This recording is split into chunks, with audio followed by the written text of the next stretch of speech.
I still remember the sound of the gavel. One sharp crack. That was the moment my family split into fractions. My father walked out of the courtroom with my brother. My mother clutched my sister's small hand and disappeared into the crowd. And me? I was the leftover, the child no one claimed. The state took me in, dressed me in second-hand clothes, taught me to eat fast before the food ran out. Nights were the hardest. Lying awake in a bed that smelled like strangers, staring at a ceiling that belonged to no one. I used to ask myself, why didn't either of them fight for me? But the answer came years later, loud and undeniable. They didn't see value in me. Not then. Years passed. I grew taller, sharper. Not the broken kid they abandoned, but something colder, quieter, a weapon being forged in silence. Then one day they all came knocking. My father gray at the temples with a forced smile. My mother eyes wet with rehearsed regret. My siblings grown now hovering behind them like shadows. They wanted to be a family again, as if family was something you could resurrect with apologies and old photographs. I didn't slam the door. I didn't scream. I smiled, because I had been waiting for this moment my entire life. My father invited me to dinner first. He ordered the most expensive bottle of wine, bragging about the company he built with my brother. He spoke like nothing had happened, like I had been on some extended vacation instead of rotting in state care. But I wasn't listening to his words. I was studying him, his weaknesses, the tremor in his left hand when he reached for the glass, the way he checked his phone between sentences, desperate for validation.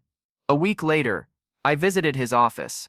I left behind a flash drive, something he assumed was a gift, a slideshow of childhood pictures I found. He didn't know it carried something else, a traceable program pulling financial records, client lists and secrets he thought buried. By the time I was done, his empire was bleeding slowly, quietly, contracts voided, clients pulled away one by one. No one suspected me. I made sure of that. My mother was next.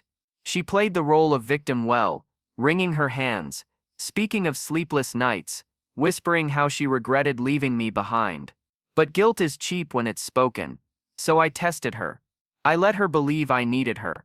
I asked for small favors, financial help, introductions. She offered them eagerly, proud of her redemption. What she didn't know was that every account number, every signature, every careless document she handed me was fuel. When the audits came, when the debts she had hidden beneath layers of charity and fraud surfaced, she cried. She looked at me, desperate, pleading. I only tilted my head. Now you know how it feels to be abandoned. But my siblings, they were different. They hadn't chosen. They had been carried away. Still, they grew up under roofs while I slept in rotating beds with strangers. They ate home-cooked meals, while I memorized the metallic taste of cafeteria food. When they came to me, it wasn't with arrogance.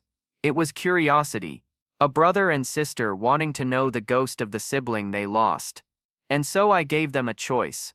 Stay in my life, stripped of illusions, or walk away before I destroyed the image they had of our parents. They chose to stay. The climax came on a rain-soaked night, years in the making. I invited them all to my home, neutral ground. The table was set, wine poured, silence heavy. My father sat stiff, jaw tight. He'd lost his company, his reputation shredded by whispers he couldn't trace. My mother, pale, shaking, her assets frozen, her name dragged through investigations, and my siblings caught between the wreckage and me. I looked at them one by one. Do you know what it feels like? I said, voice calm. To watch your family walk away, each taking a piece of you and leave nothing behind. No one answered. They couldn't. I leaned back, savoring their silence. You wanted me back, but the child you abandoned doesn't exist anymore. My father's hands clenched into fists. My mother's lips trembled. My siblings lowered their eyes, realizing the truth. This wasn't a reunion. It was a reckoning. When they left that night, none of them spoke. The storm outside swallowed their footsteps.